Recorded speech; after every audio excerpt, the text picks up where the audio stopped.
বিলাহী মাছৰ গ্ৰেভি বনাবলৈ মই এইখিনি মাছ লৈছোঁ, বাহু মাছ। হালধি নিমখ সানি মাছখিনি ফ্ৰাই কৰি ল'লোঁ। আৰু মই লৈছোঁ এইখিনি কেঁচা মটৰ আৰু 3টা বিলাহী মই এনেকৈ গ্ৰেট কৰি লৈছোঁ, পিহনাত পিহি লৈছোঁ। আৰু মই লৈছোঁ 2টা কেঁচা জলকীয়া এনেকৈ ফালি লৈছোঁ। এইখিনি কেঁচা ধনিয়া, কেইটামান পাঁচফোৰণ লৈছোঁ আৰু 5টামান নহৰু কোহ মই এনেকৈ কাটি লৈছোঁ আৰু কেইটামান নহৰু মই এনেকৈ থেতেলিয়াই লৈছোঁ।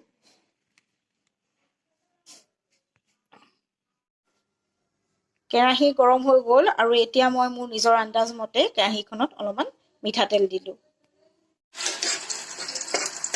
তেলতে পাঁচফোৰণ দি ল'লোঁ, তাৰপিছতে থেতেলি লোৱা নহৰুকেইটা দিলোঁ। চাই থাকক আপোনালোকে। পাঁচফোৰণকেইটা ফুটি অহাৰ পাছত আপোনালোকে থেতেলি লোৱা নহৰুকেইফুটা দিব। আৰু এতিয়া মই অলপ নহৰুকেইফুটা ৰঙা পৰোঁতে বিলাহী গ্ৰেট কৰি লোৱা বিলাহীখিনি দি দিছোঁ।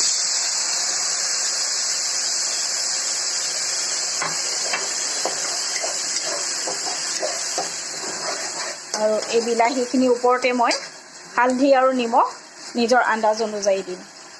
চাই থাকক আপোনালোকে।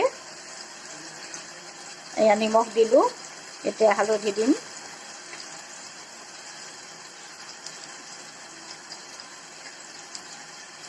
দি পেলাই অলপ দেৰি মই লৰাই থাকিম। গেছ ষ্টভটো আপোনালোকে মিডিয়াম টু ল' কৰি ল'ব।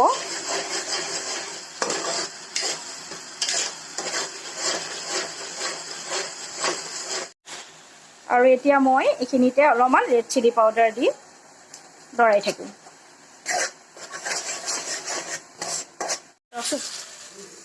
আৰু এতিয়া মটৰখিনি দি দিম এনেকৈ। মটৰখিনি দি অলপ দেৰি মটৰখিনি সিজিব দিম।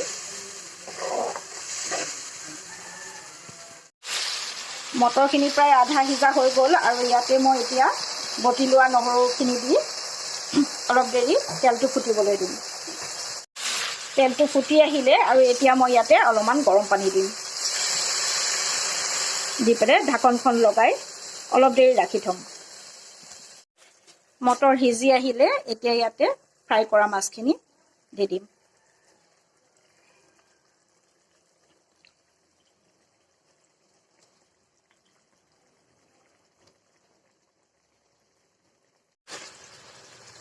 এনেকৈ মাছকেইডোখৰ আপোনালোকে বিলাহীত দি দিব। সোমোৱালৈকে আপোনালোকে অলপ দেৰি এনেকৈ উলটিয়াই এনেকৈ ৰাখি থ'ব। এবাৰ এবাৰ উলটিয়াই দিব আপোনালোকে।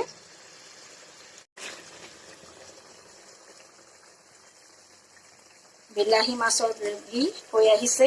এতিয়া একেবাৰে শেষত কেঁচা ধনিয়া আৰু কেঁচা জলকীয়াখিনি এনেকৈ দি দিছোঁ। চাই থাকক আপোনালোকে।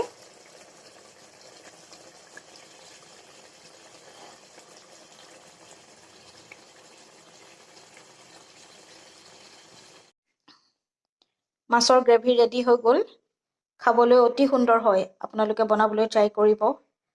আৰু আপোনালোকলৈ মোৰ এটা অনুৰোধ থাকিল, আপোনালোকে মোৰ ভিডিঅ'টো শ্বেয়াৰ কৰিব। আৰু যিসকলে মোৰ চেনেলটো ছাবস্ক্ৰাইব কৰা নাই তেওঁলোকে এবাৰ ছাবস্ক্ৰাইব কৰিব। মই নতুন এটা ভিডিঅ' লৈ অতি সোনকালে আপোনালোকৰ ওচৰলৈ আহি আছোঁ। আজিলৈ বাই বাই।